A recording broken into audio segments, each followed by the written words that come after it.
Përshëndetje të dashur miqtë e mi, përshëndetje të nderuar ndjekës, ja ku po takohemi sërish të bashku në kanalin Monitor TV për të bërë komentimin e radhës. Mi Mome ishte kënga që mbrëm u lancua në kanalin zyrtar të YouTube-it. Fifi postoi këngën e saj më të re. Në fakt një këngë me ritëm, një këngë me adrenalin, një këngë me pozitivitet, një videoklip shumë i bukur, por brenda këngës, me thonë drejtën, nuk e gjeta atë fjalën që thonin që Fifi ja ka marrë Gjestit, jo kënga është e përshtatshme me këngën e Gjestit, është e njëjta frym, janë motivuar të dy nga teksti njëri tjetrit fare.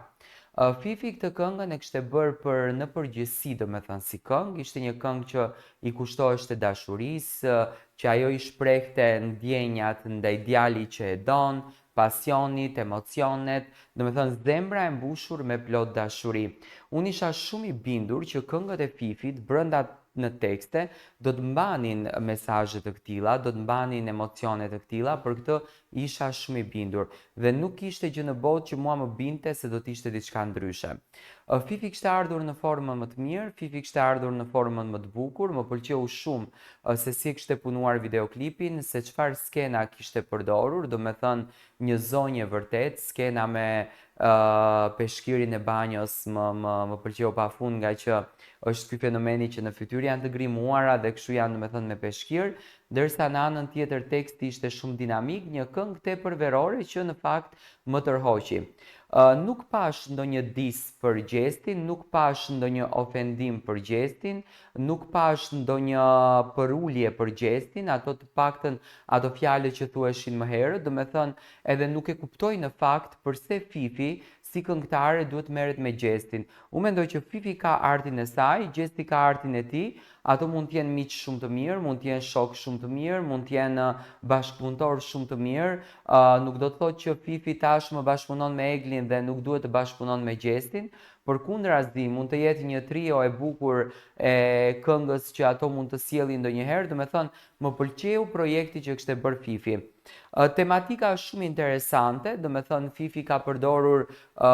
dhe tekst tiranës të Mome, thot Tirana, dhe dialekt Kosove, do me thënë ka bërë këtë thyerjen mes toskërishtes dhe gegërishtes, që e bie një këngë shumë të bukur dhe e sjellën shumë tërheqëse. Tani ku u bazuan shqiptarët se mund të ishte një këngë e ngjajshme me këngën e Gjestit? Janë bazuar te mënyra e kërcimit, si bëri Fifi në videon që bëri për Coming Soon-in e këngës së saj, do me thënë pak që bëri reklamën, dhe se si bëri Gjesti vallëzimin, dhe mendoj mënyra e lëvizjes të trupit, mënyra e interpretimit të këngës në videot amatore e bën që shqiptarët më njëherë të amendsojnë se bëhet fjalë për një diçka që i ngjason shumë një këngës, por realisht nuk kishte asnjë pjesë të ndonjë tekstit, nuk kishte asnjë dedikim, ishte thjesht një këngë e cila i kushtoheshte vajzave të cilat bien në dashuri, çmenden për atë dashuri, emocioni i tyre, do me thënë le ta quajmë dashuria e parë. Të paktën kështu ishte kënga. Fifi shumë e bukur, në disa skena me flokët bjonde dhe veshur me pinkli, ndërsa në disa skena Fifi tepër ekstravagante me flokë të zeza dhe shumë tërheqëse. Në fakt mua më ka tërhequr shumë vëmendje kënga e Fifit, e kam shpërndar edhe në Instagramin tim, por gjithsesi do me thënë është diçka që nuk ishte ndonjë këngë me mesazh për dikënd apo për të goditur dikënd. Fifi gjithmonë i ka këngët shumë universale, i ka këngët mesazh që të gjithë njerëzit e gjejnë veten brenda këngëve të Fifit, dhe nuk më duk diçka që Fifi me këtë këngën ishte munduar që të shpjegoj Eglin, ashtu siç thonin, apo Gjestin. Nuk ishte një këngë e personalizuar për dikë, por ishte një këngë e cila jepte mesazh shumë të bukur të një dashurisë, të një goce e cila ishte shumë e lumtur që